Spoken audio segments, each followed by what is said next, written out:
Hi, it's Dre Griggs of Obsidian Wisdom. Today we're into the question, what is the best age to retire? When you're thinking about retirement, as we all are, because retirement is my ability to withdraw. Withdraw from what? Withdraw from the rat race of having to trade my time for money. We now have enough money that we purchase all of our time, and we get to decide what we want to do with it, which is a pretty cool thing. But there's 6 things that you want to consider when you're trying to decide when it makes the most sense to retire. And the reason there's 6 of them is because we're all different. Some of these things on the list, you're going to sit there and say, well, that doesn't really matter to me. It doesn't move me. And then others are going to be like, that is the whole reason I want to retire. And each of these will help you decide what age you want to retire. Most people are going to say, well, I want to retire so around 62 to 65, right? A lot of times people who say 65, they're thinking of Medicare and they say, well, I need to have health insurance when I retire. And most of my health insurance is through my job. So I'm going to retire at 65. Others will say 62 because they're going to replace their income. And they're saying, hey, I have Social Security now, so I at least have some of that income to go along with whatever money I've invested and been able to accumulate for my retirement. Others might say 70, some will say 30 or 40 because they had a particular job that was very high stress, very demanding, and they have more money than they'd ever be able to spend in their life. So in their mind, they're like, hey, I want to retire now. So when it comes to deciding the age that you should retire, I can at least tell you that the majority of men in the United States, they retire around the age of 65. The majority of women in the United States, they retire around the age of 63. And generally, early retirement in the United States is considered between the ages of 55 to 62. That is going to be for the majority of Americans. And then late retirement is going to be 70 and beyond. That's going to be considered your late retirement. There are some that work every day of their life. There are some that retire even earlier than that, but the age that most people retire is going to be somewhere around there. And then the 6 considerations that we're going to discuss today so that you can decide what the best age for you to retire is. The first consideration of the right age to retire is your financial stability. So when you think about this, there's a couple of things. One is, can I keep my lights on? Do I have enough money to pay for my healthcare costs? Do I have enough money for any unexpected expenses that may show up? My daughter's cat came home limping, so we had to take it to the vet. That was an unexpected expense. The vehicle itself may just stop working, not even turning on. We may have our AC go out, which is kind of a big deal down here in Florida. Do you have financial stability to determine whether you could retire or not? Because the worst thing that can happen is you retire from most likely your highest paying job. If you think about it, even if you stayed in the same company and your salary was increasing, well, then you're probably making more than the entry level person. So you have the rapport, you have the side office with a beautiful view. Everybody knows you. It's like that old show Cheers when you walk in and everybody's like Norm, which I probably dated myself a little bit, but you get the idea where you have this job where, yeah, if I was still working, I could have paid for that in a week or 2 weeks. I would have made enough money easily for that. And now you're retired and you have to figure out, well, okay, I don't have money for that unexpected expense. So maybe I need to go get a part-time job or something like that. Well, the part-time job, maybe it would take a month to have that amount of money. And now you're sitting there like, man, I probably would have been better to work an additional 6 months to be able to accumulate enough extra money for those unexpected expenses. We also always need to consider inflation. Do I have enough money for my purchasing power today? Which means, yes, I can afford my lifestyle today, but can I afford the same lifestyle 10 years into my retirement? And so all of these things come into consideration when we're answering that question, what age should I retire? And something that we don't think about quite as often is, where's my money at for retirement? There are some money where you have these early withdrawal penalties. When if you think about a Roth, or if you think about your 401k or your 403b or these other investment vehicles, where if you access the money before a certain age, unless it's for a certain reason, then you have to pay this extra 10% penalty, which none of us want to be paying these extra penalties because it sort of defeats the purpose of us putting the money inside of these vehicles. So depending on what the investment vehicle that you're using is, that also could determine what age it makes the most sense for you to retire. Number 2 on our list is health and longevity. So when you look at your health, there's a couple of things that we naturally need to do. On the one end, we need to look at it from the family perspective. How long does my parents live? My grandparents live? Do we have these different history of things, maybe high blood pressure, cholesterol, or anything like that? And if you think about it, when you go to the doctor, if you've ever been to a new doctor, they often give you multiple sheets of paper. And on these sheets, they're asking about your medical history. And it's not just your medical history, they're asking you about your family's medical history, because that tells the doctor some things that they should be looking for. And you can use that same information to make the same decision for yourself. On the other end, you need to be thinking of it from an environment perspective. How active am I? Do I work out? Do I do preventative care where I go to my doctor appointment at least once a year to just check in and see how I'm doing? I go to my dentist at least once a year for them to look at my teeth and see how I'm doing. I go to my eye doctor at least once a year. Am I doing the preventative steps? And then how healthy am I eating? If your plan is to retire later because you feel that you're going to be around a very long time, you have a great family history, then you owe it to yourself to eat healthier. You owe it to yourself to be more active, because the worst thing you can do is have a plan to retire at a later age. Because Dre, my family, we average 90, 100, 110 years old. So I know I'm going to be able to retire at 70, get my full Social Security, work those extra couple of years so that I pay off all of my expenses. So I'm debt free in retirement. Then I'm just going to have this money raining down on me. But then your body gives out because you weren't taking the preventative steps from the environment perspective, where you weren't active. You weren't walking. I think doctors say like 10, 15 minutes a day. You weren't eating healthy. And we know that that's mostly fruits and vegetables. It's not to say that we can't splurge and enjoy ourselves, but if we're focused on our health and longevity, and my plan is to retire later, then we have to do everything we can now to make sure that those later years are very enjoyable years for us. I want to go on walks. I want to see my grandkids. I want to do all these amazing things. Well, I need my body to be able to do these things. And so I got to keep it together as best as I can. Now, if you're someone who has a family history of people dying early, then you should say, all right, I need to retire a little bit younger, or at least I need to start experiencing some of my retirement life a little bit earlier, because I don't want to work and then literally one day I go home and I just don't wake up and I was still working. Like, we don't want that to be what happens either. And so there is this little dance that we have to go through, but it's very unique to each of your own situation. I would say if you have a family history of people passing a little bit early, and obviously I'm not a doctor, I'm not giving you doctor advice, but I would look at the ways to treat that. Most of the things we can actually look up what are some of the preventative treatments. I remember I had a friend who had gotten her like the stomach rubber band, the stomach bypass surgery, or the stomach stapled. I'm ruining it. I know I am, and you can tell me in the comments exactly what it's called, a lap band surgery or something like that. And the first thing they told her after she had the surgery, they said, "Hey, you gotta work out 5 days a week, and you have to limit or eliminate processed foods." And then I had another friend who had gotten cancer, and the doctor basically said the same thing. They said, "Stop eating sugars and stop eating processed food." That you hear the remedy is generally something that we have access to today. Now, for most of us, we have that understanding, we have that knowledge of what we should be doing. We don't quite have the motivation to do it, where we go to the doctor and they say we have cancer and we only have a few years to live unless we make this big shift in our life.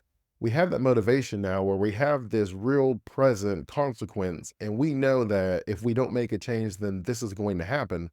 But the truth is that consequence was always there. It was just much further out. It's the same with our retirement and retirement planning. I remember when I retired from corporate America, and I did not have enough money to sustain my lifestyle, to where I ended up having a lot of tough decisions to make. And I know how difficult that can be. And a lot of that I knew already. I knew that I had to figure something out, another way to generate income. And then as I started reading and I started learning, I was like, oh, it says 65% of self-made millionaires all have at least three streams of income. I was sitting there like, wow, that's a pretty important statistic. So I need to figure out how to have multiple streams of income. I only had one stream of income. I had earned active income.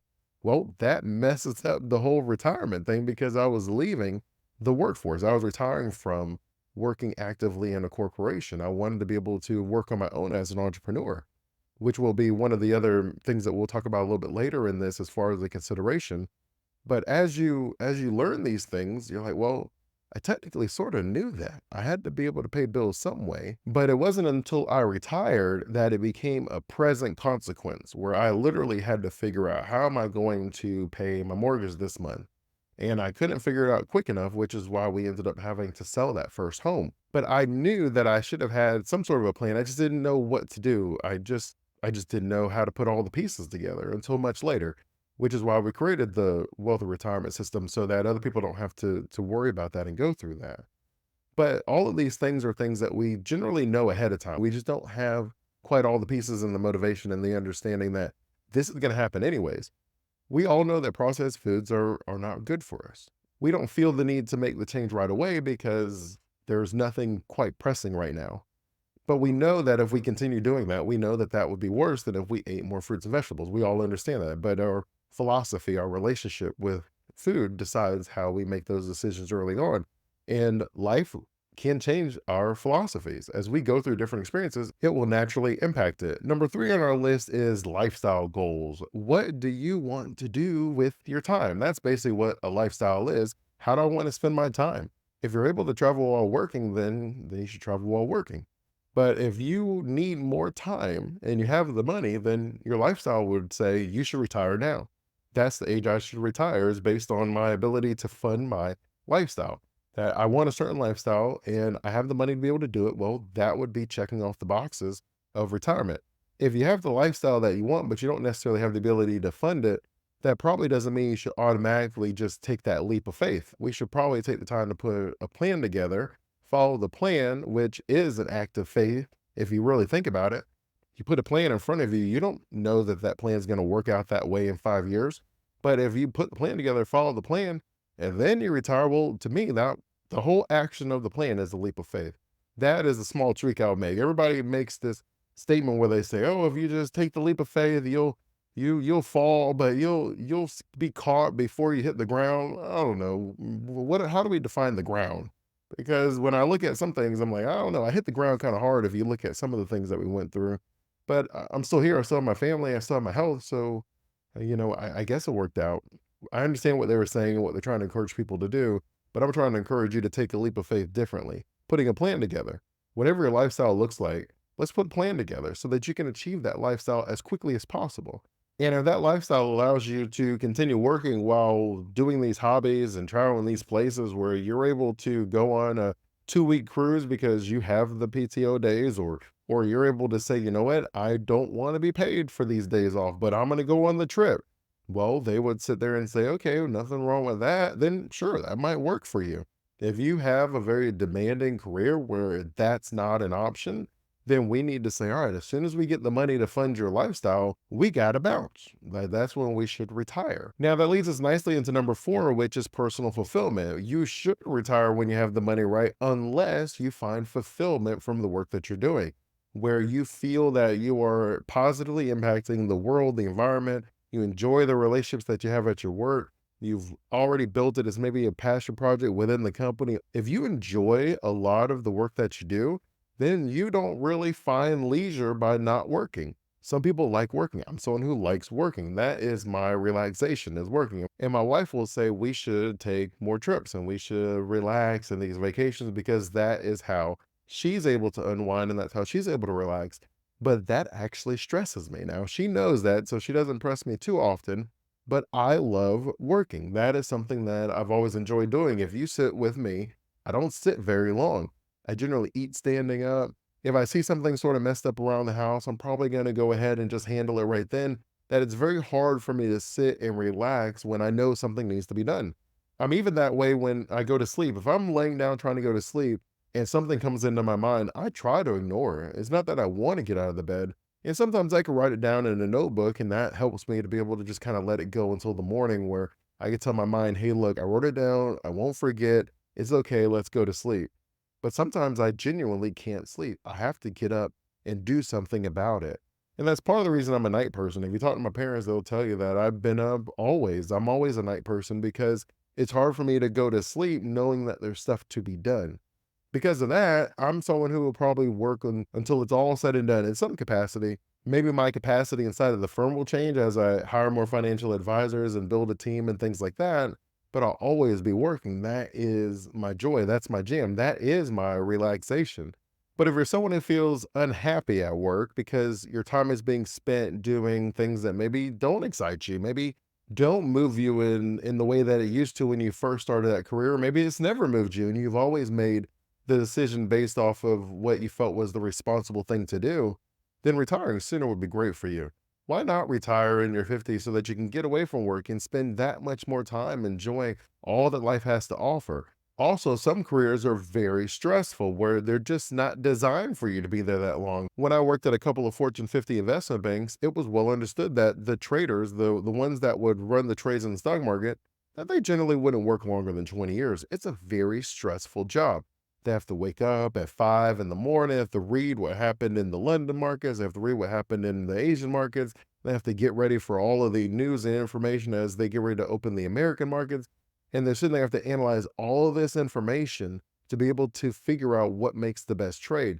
Well, they'll go out places and they'll hear people talk about supply chain issues and different logistical problems because those little tidbits of information, while being random and insignificant to the average person, may be the tip that they need to be able to make a very wealthy decision as far as their trading, where they're going to buy these stocks or they're going to sell these stocks based on these random conversations that they're having. It is a very stressful job because you spend a lot of your time managing your loss, like it's risk control. And then when you find the winners, you have to dump everything in there to be able to, exponentially grow your portfolio.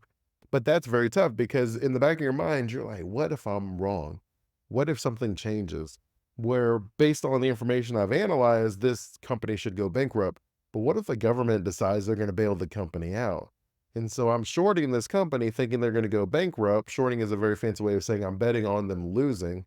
But then the government comes in and says, I'm going to give them a bunch of money. We're going to prop them up, or at least they allow a merger that they maybe wouldn't normally allow because they don't want everyone to lose their money that's investing in that company while you invested for that company to lose the money.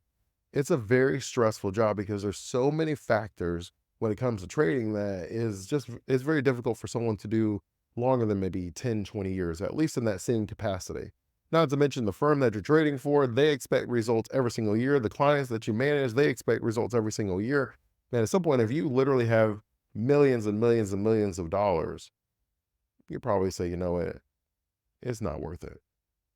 Now, of course, it always depends because on the other end, you have people like Warren Buffett. His trading philosophy, the way that Warren Buffett looks at it, the way he operates his firm, he likes to hold the companies a little bit longer. So he doesn't have that same stress. He enjoys reading financial reports. It's well documented that he reads hours of company financials every single day. That's what he enjoys doing.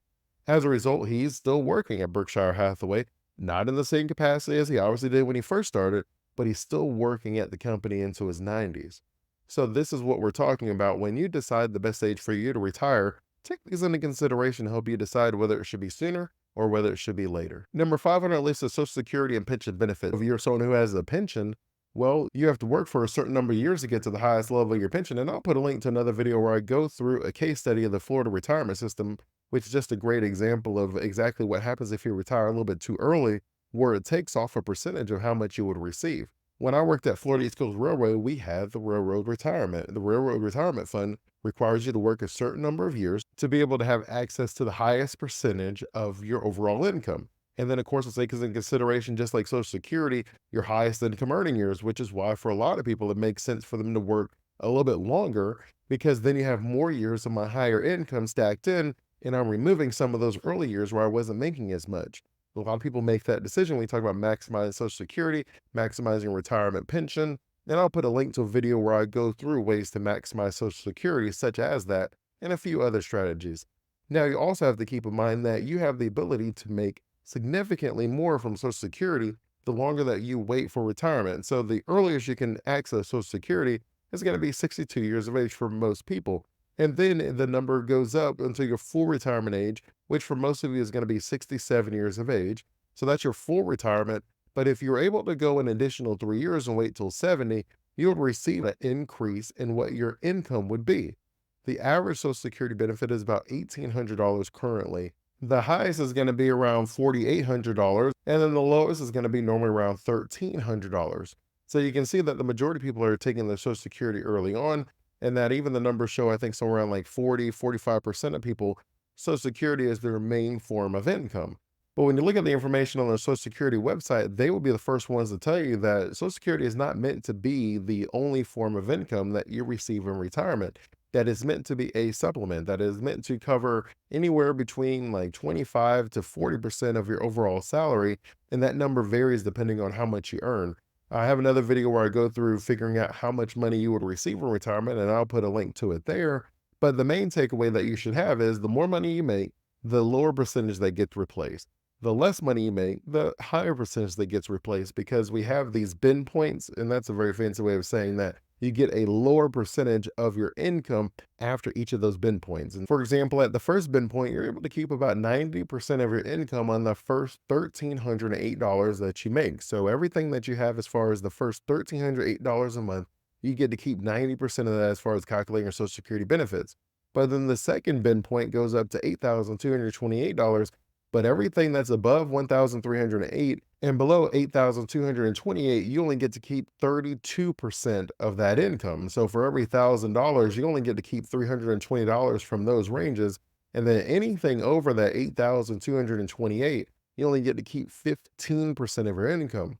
Those bin points can get really nasty. It's why we don't want to plan to solely be living off of Social Security, because it's just not made that way. Now, I've also seen it where families will have one spouse that takes Social Security benefits early, and they'll have the other spouse who takes Social Security benefits late.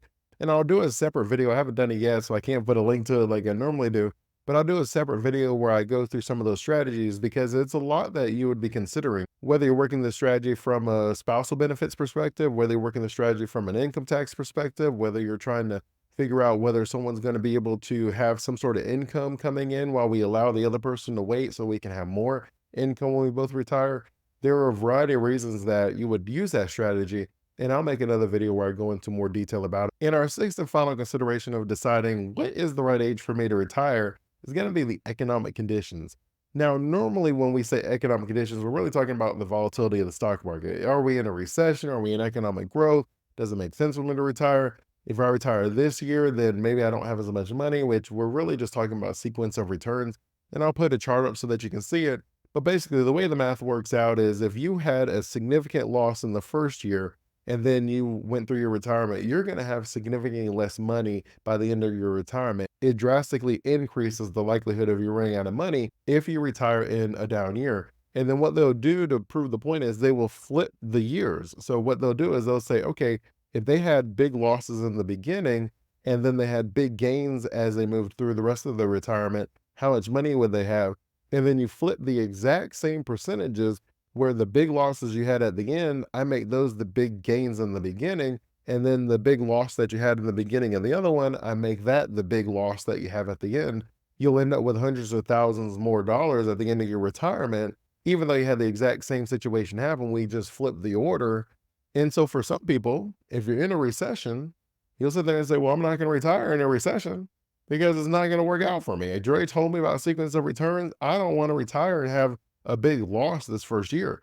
If you had to imagine, if you're going to retire during COVID or if you're going to retire during the Great Recession, you might have had to rethink that strategy, because you don't want to have to start selling your stocks if you're invested in the stock market. You don't want to have to start selling your real estate if you're invested in the real estate market. You don't want to have to start selling your business if you're invested in businesses during a recession, because the value of all of these assets is going to be much lower than if you were at a time of huge economic growth. And so for a lot of people, if you're sitting there in the 2008 recession, you're not going to retire anymore. Now, you may have been laid off, which was like a forced retirement, which is something a little bit different. But if all things being equal, you would say, well, I'm not going to retire anymore. So that's what we mean when we say economic conditions. On the other end, if you were during this time of economic growth, so let's say we just finished the 2008 recession, you see that the government is just printing money, just dumping money in the market. And you know that the more money that's available, the more stuff that people's going to buy, the lower the interest rates that things are going to be. So now everybody's buying houses, everybody's buying businesses. Businesses are taking loans out to reinvest in their companies. So you have all this economic growth. Well, you've seen that if you do that for 10 years, the stock market is going to explode. Everything's going to explode. Values are going to explode. And we go through the cycles all the time. With that said, I do want to caution you. We're not trying to time the exact recession. I know people that will say, well, I'm going to buy my house next year because I know the recession is going to be next year. We're not saying that. We're talking from the perspective of what already happened. I know what's going to happen next. Not that it hasn't happened yet, and I know exactly when it's going to happen. I just thought it would make sense to put that caveat out there, because we know after the 2008 recession that at some point they're going to start putting more money in the market. They're going to start lowering interest rates to spark growth.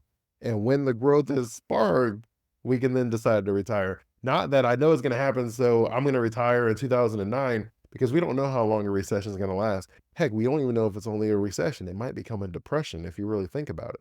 In summary, as you can see, there's no one size fit all answer when you're deciding to retire. You have to take your health into consideration, you have to take your income into consideration, what your income sources are, if there is a penalty if you use these investments early, if you have an economic climate that's not the greatest, if you have a lifestyle that you're trying to live and fulfillment that you get or don't get from your job.